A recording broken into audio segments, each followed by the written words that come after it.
Today, we're going to dive into a single problem that every single business on Earth has to deal with. But here's the twist. The solution lives in two totally different worlds. So, what do you think a local bakery and a giant global car company could possibly have in common? I know, it sounds like the setup for a really bad joke, right? But seriously, what connects that corner shop making amazing croissants to a massive company like Toyota building millions of cars? The answer? It's all about inventory. Managing what comes in the door and what goes out. It's literally the lifeblood for both of them. If you get it right, business is booming. Get it wrong, and you're toast. But, as we're about to find out, the playbooks for success are worlds apart. And it all boils down to one thing: scale. All right, so let's start small. We're going to step into the world of small and medium-sized businesses, or SMEs. You know the ones. They're the backbone of pretty much every local economy out there. And to really get a handle on their playbook, we're looking at this really fascinating study of 200 small food businesses over in the Philippines. Think little bake shops, meat processors, snack makers. The study dug into how they manage their supplies and found they pretty much all use one of three classic by-the-book strategies. Okay, so first up is just-in-time, or JIT. The name kind of says it all. It's about being super efficient. You only order more flour or sugar right when you're about to run out. The whole goal is to keep your backroom from being stuffed with supplies, which saves a ton of money and stops things from going bad. Then you've got ABC analysis. This is basically the 80-20 rule for your stockroom.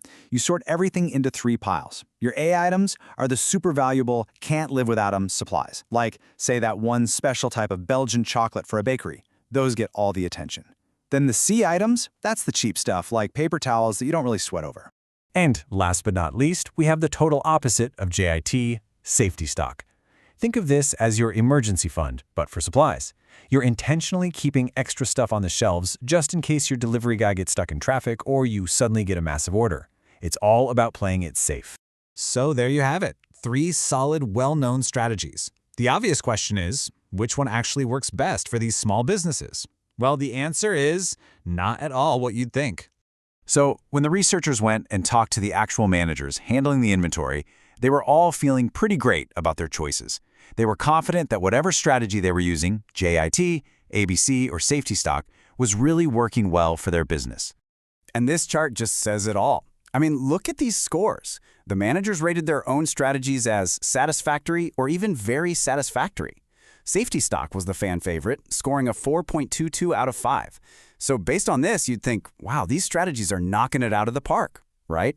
Well, you'd be wrong. Because when the researchers looked at the actual hard data on how the businesses were performing, they found this. Just let that sink in for a second. Even though the managers felt great about their choices, there was no measurable difference in performance. None of the strategies gave anyone a clear edge.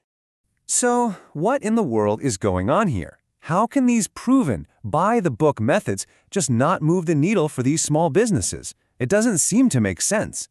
Well, the study found that for these smaller guys, the rules of the game are just different. Their operations are smaller, a lot is done by hand, and what really matters more than some rigid system is being flexible, being able to pivot on a dime. And here's the real kicker. They have these close, personal relationships with their suppliers. A quick phone call can solve a problem way faster than any fancy software ever could. Okay. So now let's leave that local bakery behind. We're going to hit the hyperdrive button and jump into a parallel universe, the world of the massive global corporation. For them, a quick phone call? Yeah, that's just not going to cut it. See, when you're juggling thousands of suppliers spread across different continents, you can't just rely on personal relationships. You need a system, a powerful, data-driven, automated system. And that's where something called procurement automation comes in, which another study from the International Journal of Leading Research Publication looked at in depth. And when these huge companies plug this technology into their operations, the results aren't just a little bit better. They are absolutely game-changing. You'd gotta see this. By automating all those repetitive tasks, processing purchase orders and invoices, these companies slash their labor costs by a wild 30 to 50%. And the time it takes to actually get something ordered, it gets cut down by 40 to 60%. That is a massive boost to how fast they can move. But this one might be the most incredible of all: human error. Typos, ordering the wrong part. With automation, those costly mistakes are reduced by up to 80%. Just wow. And hey, these aren't just made-up numbers. Look at these real-world heavy hitters from the study.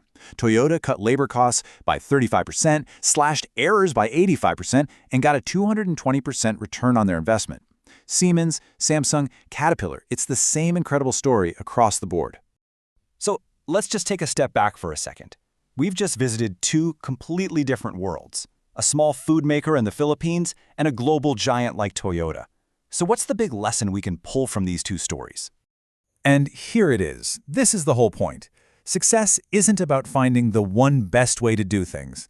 For a small business, success is built on being agile and having great relationships. But for a giant corporation, it's all about automation and data. They're playing two completely different games, so of course they need two completely different rule books. And that, right there, is the ultimate takeaway. The right tool depends entirely on the size of the job.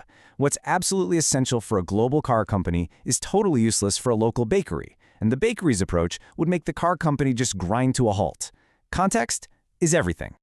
So that leaves us with one final question to chew on, and you can apply this to your own business, your team, or even just a project you're working on.